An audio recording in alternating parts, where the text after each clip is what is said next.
They had a conference. They had a COVID conference in Brussels, and it's in the European Parliament.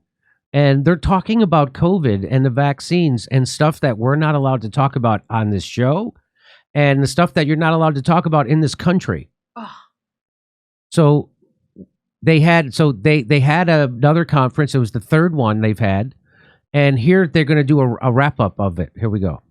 With that, thank you very much. Yeah, thank you very much. Yeah, my name is Dr. Byron Bridle. I'm a viral immunologist at a university in Canada.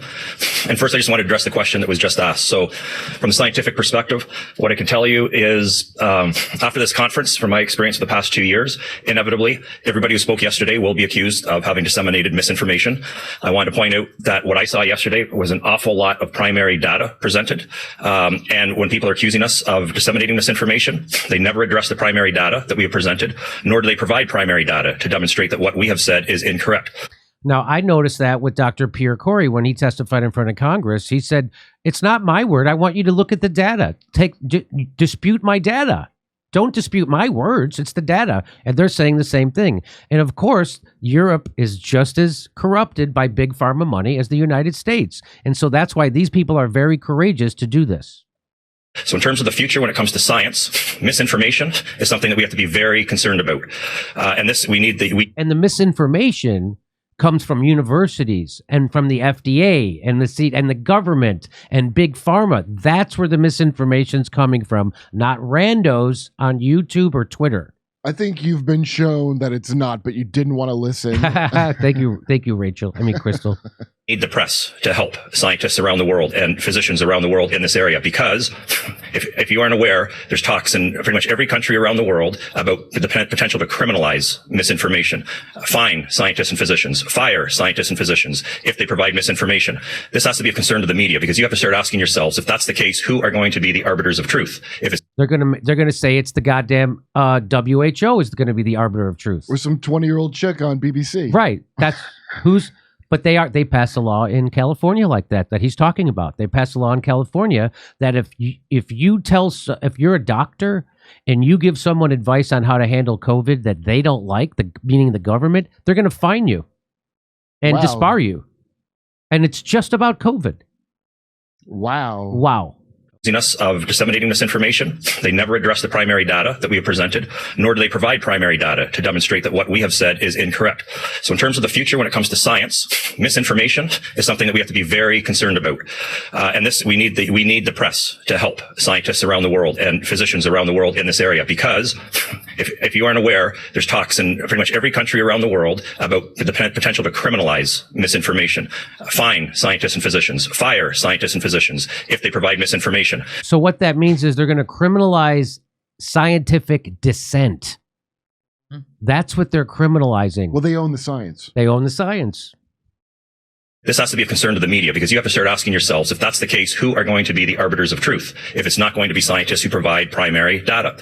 So that's the key thing you have to watch out for. The other thing is if you're not aware, the mRNA vaccines that were rolled out over the past couple of years, that's just the tip of the iceberg.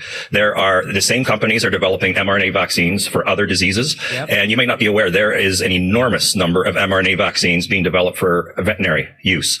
And that in of itself is also a potential concern to human health.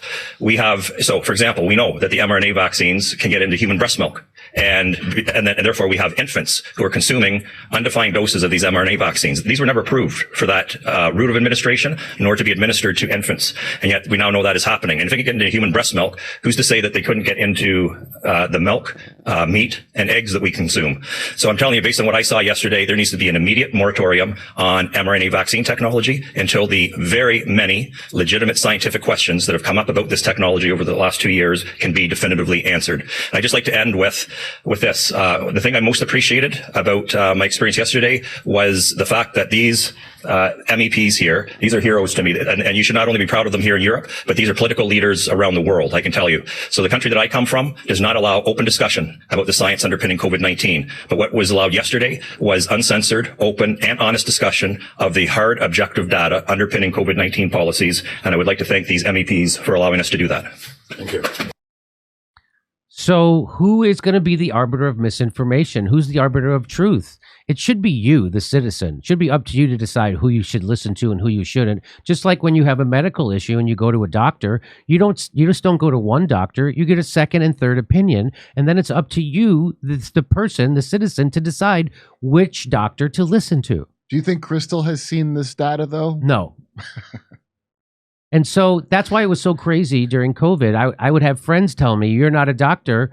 And so what do you know? You should just have blind faith in what Dr. Fauci says. That's basically what they told me. Just the one doctor I like, too. Not the doctor that you would listen to. And I'm like, well, I have different doctors. And you know that when you get sick, you have to get several different opinions. And the person, because the whole thing was I wasn't allowed to have an opinion on COVID or the vaccines. Are you a doctor? Because I wasn't a doctor. Is your doctor a doctor? And I'm like, well, I have a doctor and I have other doctors. You're not a horse, Jimmy. Well, I think that really speaks for itself. If people are controlling truth, then really it's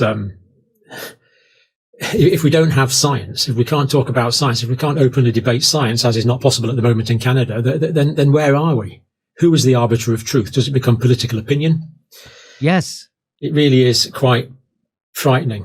It was expected that Newspeak would finally supersede Old Speak, or Standard English, as we should call it, by about the year 2050.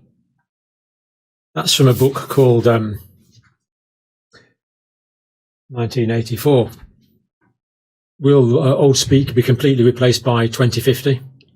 Well, the way we're going, it could be quite a lot before that. Let's take this warning seriously. Now, more detail on that. I'm just working on a summary. So there you go. They're not allowed to talk about it. And the WHO, funded by Bill Gates, a billionaire, is going to tell you what the truth is about science. Because that's what happened. Bill Gates would tell the WHO what they were supposed to say. Then the WHO would issue its edicts. And then Twitter said, we're following the WHO, when they're really just following Bill Gates. Well, cut him some slack. He was being blackmailed by a man he thought was his friend. Oh, you mean Jeffrey Epstein? So that's, and again, there's no coverage of this that I have seen. And there better not be either. Have you seen any, Kurt? No. Have you seen any coverage of this conference, Misha or Steph? No, actually, people were saying, where's the link for this conference as well? I think it's up. There's like a 3 or 4 hour video on YouTube. You could watch it. Check out my new stand-up special, COVID Lies Are Funny, at jimmydore.com. Only $10. Become a premium member. We're going to be on tour in Northampton, Massachusetts, Syracuse, Cohoes, New York, Hartford, Los Angeles, Bakersfield, California, Baltimore, Maryland, and San Francisco, California. Plus, did we say Chicago? There's lots of stuff. Go to jimmydore.com for a link for tickets. See you there.